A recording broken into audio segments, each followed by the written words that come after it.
वो कहते ना, it's just a I wash.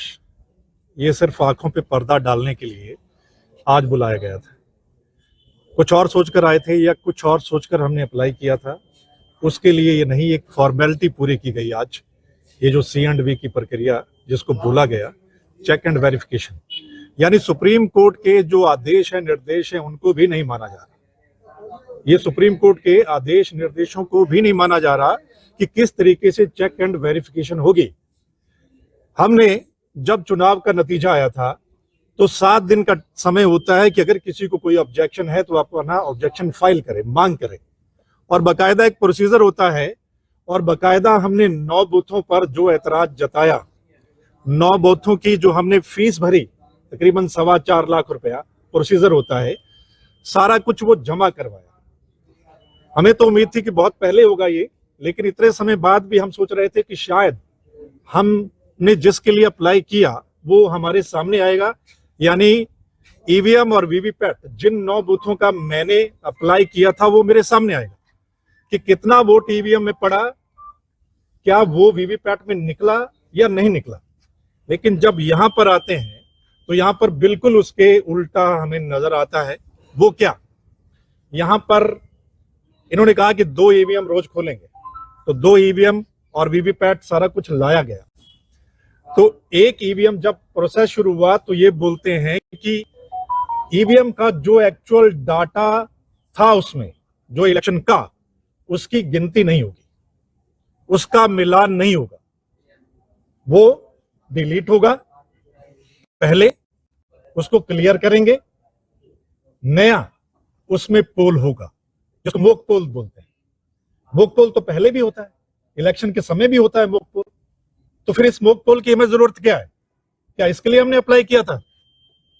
तो वो ये है कि वो डाटा नहीं दिखाना हमें, जिन 9 बूथों की मैंने डिमांड की वो डाटा हमें नहीं दिखाया इन्होंने, कि किसको कितना वोट पड़ा और कितना निकला, वो नहीं दिखाया।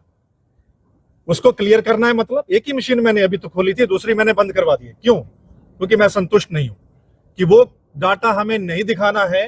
एक नया कुछ सिंबल बनाएंगे, नया नाम, उस पे आप वोट कीजिए और फिर उसको काउंट कर लिया जाएगा उस मशीन को।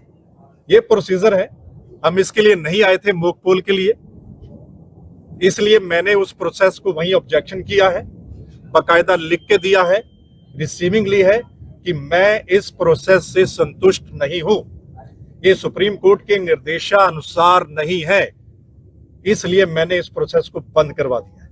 तो वो बात ठीक है। आगे पड़ाव क्या रहेगा? आगे हम चैलेंज करेंगे इस प्रोसेस को। ऑलरेडी हमारी पार्टी ने चैलेंज कर रखा है, जो एसओपी हैं पहले उनको चैलेंज कर रखा है, और माननीय सुप्रीम कोर्ट में इसी 21 तारीख डेट लगी हुई है, और हमने इसी प्रोसेस को हमने चैलेंज कर रखा है कि मॉक पोल वो नहीं करवाना।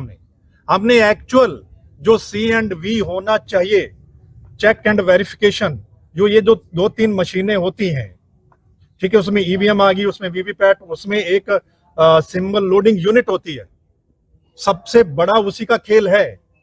हम चाहते हैं कि वो चेक करवाइए हमें, क्या वो सही है या वो सिस्टम गलत है। वो नहीं, ये कुछ और निकला है, यानी मॉक पोल हम आपको करवा देंगे। हमने मॉक पोल किस लिए करवाना है? तो अधिकारी आए थे, इलेक्शन कमीशन, इलेक्शन के तहसीलदार भी थे, डीसा भी थे, उन्होंने क्या कहा आपको? कोई बातचीत आपने रखी उनके? वो बोले जो जैसा हमें बोला गया है हम तो वही फॉलो करेंगे, ये प्रोसेस है, ये हमें बोला गया है, यही इसमें हम कर सकते हैं, इससे ज्यादा नहीं। और मैंने पहले भी जब ये बात शुरू हुई मैंने कहा ये किस लिए, ये मॉक पोल के लिए मैं नहीं आया हूं। मैंने किस लिए अप्लाई किया था? मॉक पोल के लिए अप्लाई, फिर मुझे 9 बूथों का अप्लाई करने की जरूरत क्या थी? अगर मुझे सिर्फ उन्होंने ये मॉक पोल दिखाना है कि ये देखिए एक नया डाटा, ये देखिए ये वोट डाल रहे हैं और ये इधर निकल रहा है, तो फिर मुझे एक ही मशीन बहुत थी।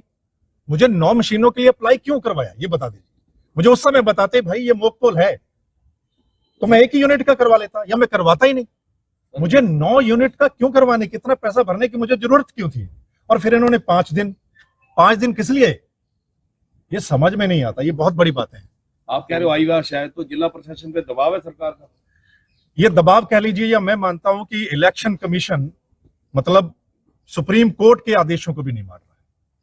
मैं 2-4 दिन पहले ही सुन रहा था, जो हमारे मुख्य चुनाव आयुक्त हैं राजीव कुमार जी, जब वो दिल्ली का इलेक्शन डिक्लेयर कर रहे थे तो वो बहुत शायरी भी बोल रहे थे और उन्होंने एक बात बोली थी, उन्होंने ये बात बोली थी कि भाई बहुत हल्ला मच रहा है, बहुत लोग इल्जाम लगा रहे हैं, सब कुछ क्लियर है, हमें कोई एक बूथ के भी बारे में बोलेगा, अगर कोई इल्जाम लगाएगा तो हम वो चीज जो है वो क्लियर करेंगे।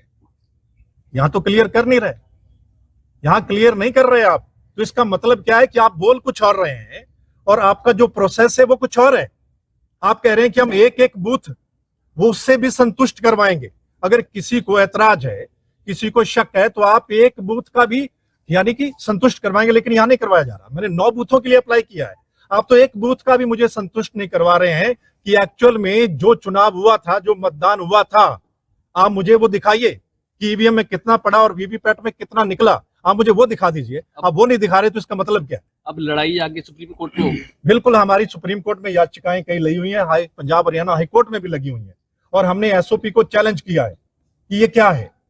अगर सुप्रीम कोर्ट ने बकायदा बताया हुआ कि ये C&V ऐसा होगा, चेक एंड वेरिफिकेशन ऐसी होगी, इलेक्शन देखती हूँ क्यों नहीं हो रही? ये बहुत बड़ी बात है। इसका मतलब क्या है कि वो हाथी के दांत खाने के और दिखाने के, और ये तो वो बात हो गई कि आप बोलते कुछ और हैं और यहाँ पे किया कुछ और जा रहा है। इसका मतलब क्या है कि जो सवाल उठ रहे हैं वो सवाल बरकरार हैं। पहले हरियाणा का इलेक्शन होता है, फिर महाराष्ट्र का इलेक्शन होता है और दोनों जगह ये सवाल उठते हैं।